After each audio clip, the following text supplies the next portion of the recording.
Welcome to Donmar TV News Channel. Dinalagan naman ng COMELEC Commission on Elections ang ulat na munoy napasok at na-download ang kanilang data na posibleng makaapekto sa susunod na halalan. Paliwanag ni COMELEC spokesperson James Jimenez, inipahawak ng ahensya ang umunoy downloaded information dahil hindi pa naman anya nakukumpleto ang files ng COMELEC na naglalaban ng username at pins ng mga vote counting machine.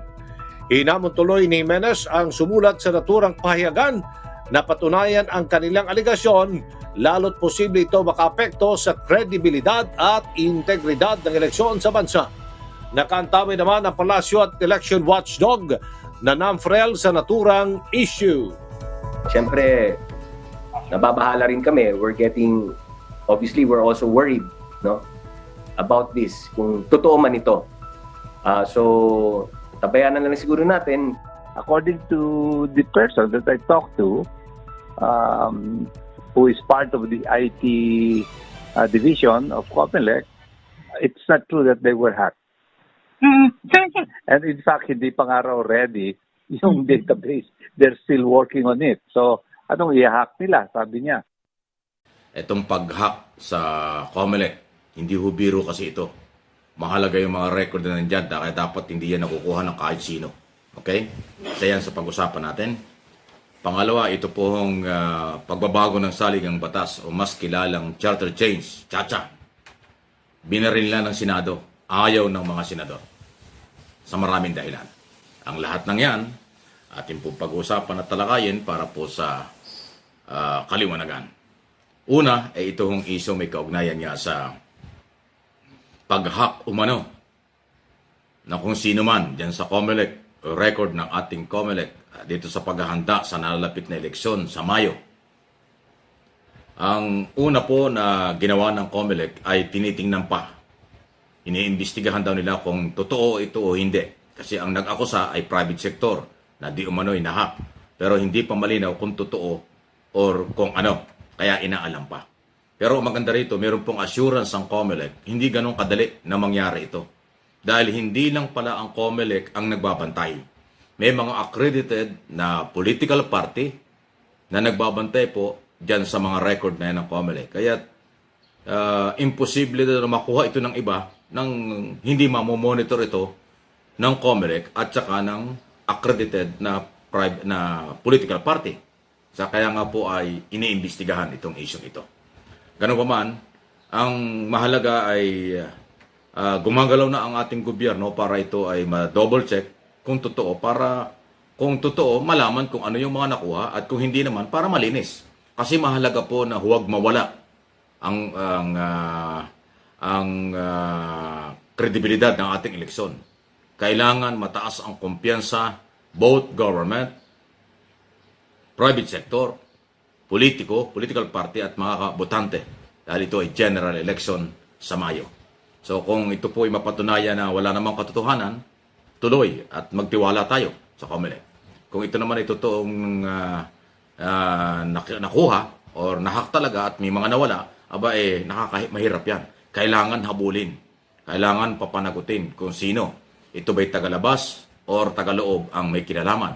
Dahil masisira ang kredibilidad ng ating political exercise sa taong ito.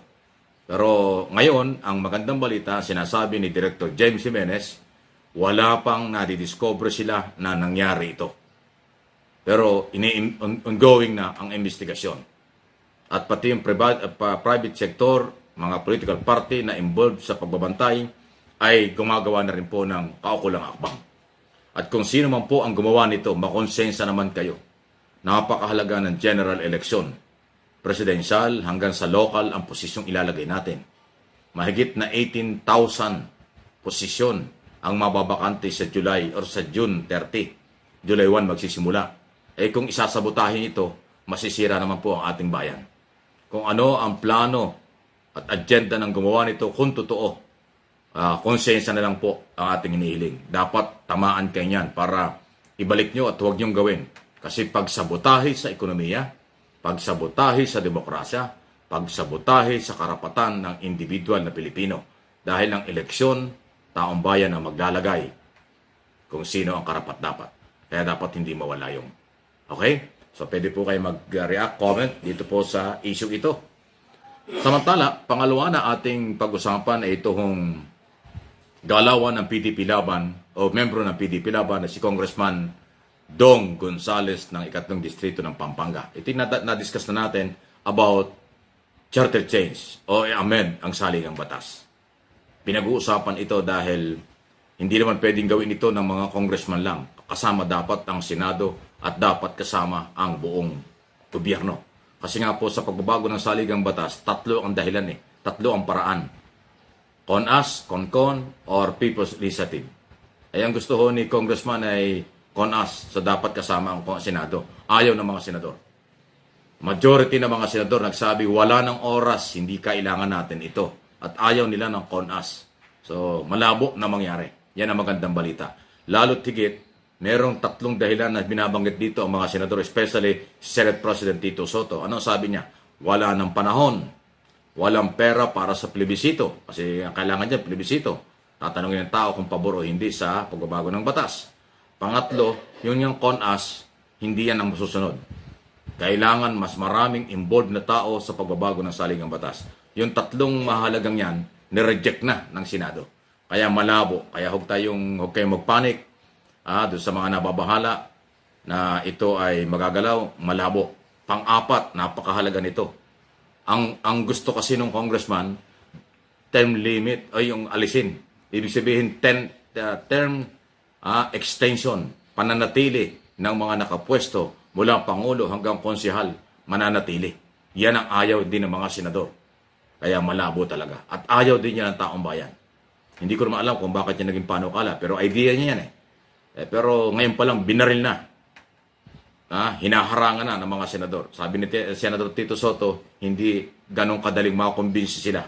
Actually, ayaw nila na itong pananatili, yung extension ng mga nakapwesto, incumbent government official dahil ayaw na ayaw ng taong bayan. Ang sinabi nga ni Tito Soto, kung magkakaroon ng plebisito, sigurado panalo, no. Panalo ang ayaw ng term extension. Kaya malabo po ito. Pwede raw itong gawin after election. Sa susunod na administrasyon, bahala na kung anong gagawin ng susunod na administrasyon. Kung papabor sila. Pero yung before election o ngayon, malabo na. Maraming dahilan kung bakit hindi ho pwedeng pag-usapan. So, mahalaga po ito. Alam nyo, pag saligang batas at eleksyon, lahat tayo ay mag-participate. Meron tayong kalayaan, meron tayong boses. Lalo na ngayon, hindi lang sa broadcast, pati sa social media na katulad nito. Malaya po kayo makapagsasalita, makakapagkomento dahil nakataya ang inyong kinabukasan, ng inyong pamilya, kapag ang political exercise ay nagkaroon ng problema o yung ating saligang batas ay ginalaw ng wala sa lugar at may pinapaboran lang. Yan po yung masama. Kaya mahalagang aware tayo at huwag nating ibaliwala ito. Kahit alam ko na busy kayo sa trabaho, busy kayo sa mga business, pero ito ipinaparating ko sa inyo para magkaroon po kayo ng kaalaman o idea, madagdagan ng kaalaman kung paano ang inyong karapatang makisali. Kaya pwede po kayo mag-comment, hindi lang sa channel na ito, kung hindi sa inyong pwede kayong sumulat or mag-comment, magpunta sa mga website at umapila kayo sa mga politiko na huwag galawin. At sa halip, magkaisa, ayusin natin ang ating nalalapit na eleksyon. Actually, ang Malacanang, malamig din sa Malacanang ang issue ng Chacha. Nakakonsentrate ang Malacanang sa issue ng paano ayusin ang problema sa pandemya, paano ayusin ang ating papalapit na eleksyon, paano tulungan ang ating mga kabayang biktima ng kalamidad na napakalawak sa Mindanao ng bagyong si Odette. So, yun po yung ginagawa ng palasyo. Pero kayo, ako, magtulungan tayo. At ako naman ang aking magagawa. Bantayan ito, iparating ko sa inyo kung anong nangyayari. At kayo po ang malayang makapag-decide, makapag-comment, at mag-aral dito ho sa mga isyong pambayan. Nakataya ang ating kinabukasan. Marami pong salamat.